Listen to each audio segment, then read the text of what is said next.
Salams and welcome. Thank you for joining me in episode number 373 of the Afrikaans translation of the Holy Quran. Ons is nou besig met die Heilige Quran en die Heilige Quran is by Imam M.A. Baker. A'udhu billahi minash shaitanir rajim. Bismillahir Rahmanir Rahim. In the name of Allah, most gracious, most merciful. In the naam van Allah, die barmhartige, die genadige. Episode 373, hoofstuk nummer 30, die Romeine, Surah 30 Ar-Rum, the Roman Empire. Afdeling 2 van hoofstuk nummer 30, die twee partye. Allah laat die skepping ontstaan, dan herhaal hy dit. Daarna sal julle na hom terugkeer.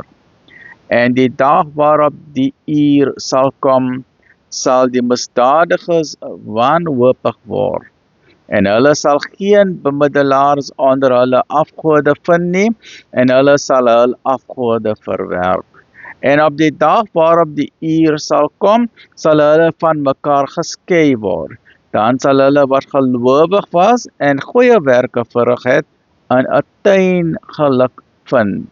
Maar hulle wat nie wil glo nie en ons tekens en die ontmoeting en die hiernamaals verwerp het, sal voor die straf te staan kom.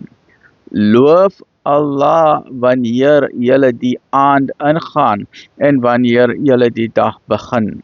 En aan hom behoort alle lof in die hemele en op aarde, alhamdulillah rabbil alamin, en wanneer die son sak en in die namiddag.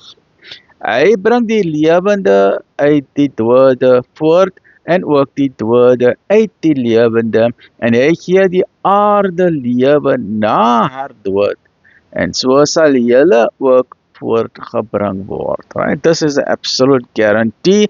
The resurrection is a guarantee. Everyone will stand in front of God. Whether you believe in Him or not, it does. The point is, God exists. There's only one God. You've been created. You've come here for a purpose in life. You need to know your meaning and mission in a purpose. Have you fulfilled your purpose, the job that for which you have been created? Because when you return to Him, He's going to ask you, did you do your job? Stay well, look after yourself. Alhamdulillah.